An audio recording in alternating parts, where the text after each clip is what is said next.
السلام علیک یا ابا عبداللہ.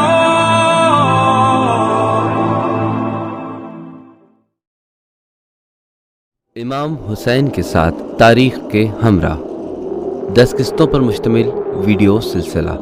چوتھی قسط ہمت ہار جانا ہی کوفے کی ساری داستان کا خلاصہ ہے.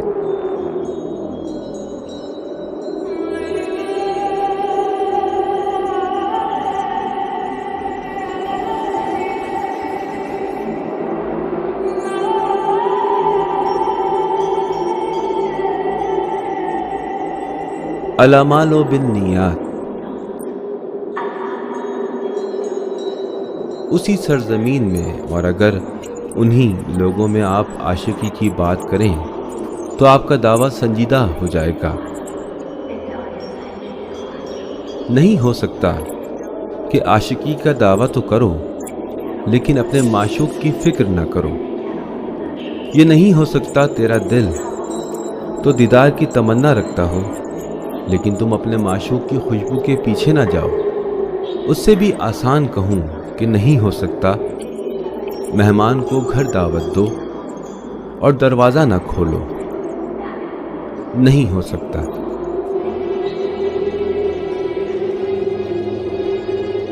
اگر ایسا ہے تو جان لو کہ تم عاشق نہیں ہو، دوست نہیں ہو، میزبان نہیں ہو. اگر ایک لمحے کے لیے بھی شک کیا، ذرہ برابر بھی تردید کا شکار ہو کر انگڑائی لی تو تم ہار گئے. اور یہی کوفے کی ساری کہانی ہے کہ وہ ہار گئے.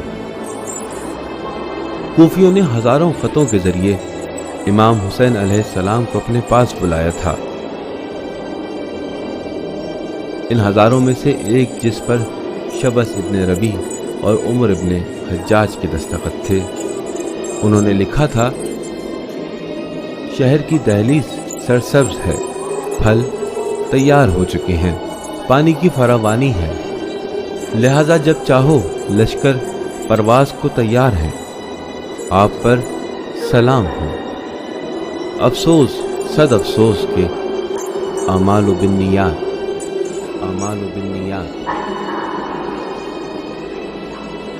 الفاظ بچہ دار اونٹوں کی طرح پشت سے پشت ملائے کھڑے تھے، صفوں کو کالا کر رہے تھے اور بغیر اس کے کہ اپنی پیٹھ پر بوجھ لا دیں، درد دل کی خبریں دینے والے کے بغیر دل حسین کے لیے نہیں دھڑکتے تھے. اصل میں دل تھا ہی نہیں، تلواریں تھیں کہ امویوں کے خلاف انتقام کی تمنا میں زہر آلود کی جا رہی تھیں. جاہلیت کی رنجشیں تھیں جو کھل کر سامنے آ رہی تھیں. ماضی کا جاہو جلال واپس چاہتے تھے. کوفے کے لیے، قبیلے اور خاندان کے لیے الاعمال بالنیات. چنانچہ کوفہ والے مسلم بن عقیل کے گرد جمع ہو گئے. حسین کا خط چند بار سن کر آنسو بہاتے اور نوحہ کرتے رہے، لیکن الاعمال بالنیات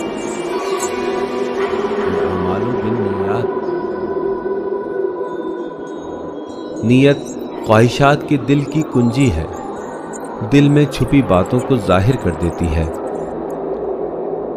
حسین کی مدد کے نام پر جو تلواریں نیام سے نکالی گئی تھیں وہ مسلم کے سامنے تان لی گئیں. وہ ہزاروں لوگ جنہوں نے مسلم کے ہاتھ پر بیعت کی تھی انہیں اکیلا چھوڑ کر بھاگ نکلے. الاعمال بالنیات.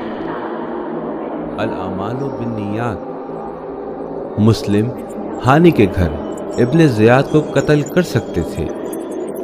ایک ہی وار سے وہ اس کی گردن اڑا سکتے تھے. اگر وہ بتائے بغیر قتل کرنا یا ایک چھوٹی غلطی کو اپنی مسلمانی میں جائز شمار کرتے ہوتے. اگر ان کے دل نے خدا کے حکم میں وجوہات، جواز، تشریح اور مصلحت کو قبول کر لیا ہوتا، مسلم ایک چھوٹے گناہ سے جیت سکتے تھے، لیکن وہ راہ عشق میں پاک تھے. وہ کسی غبار کا دھبا دل پر نہیں چاہتے تھے. مسلم ایک سچے مسلمان تھے. ایک اکیلا آزاد مرد، بلند و تناور درخت، صحرا میں کھڑا اکیلا درخت۔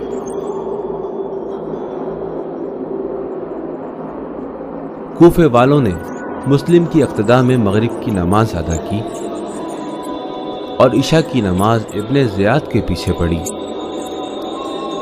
نیتیں پردہ دل کے پیچھے سے نمودار ہو گئیں اور خوف نفرت پر غالب آ گیا۔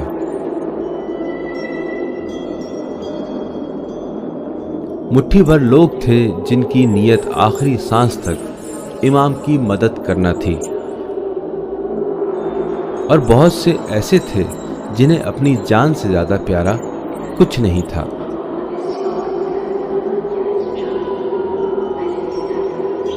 نیت خواہشات دل کی کنجی ہے۔ کوفیوں کا دل صحرا کی مانند ایک ریگستان تھا۔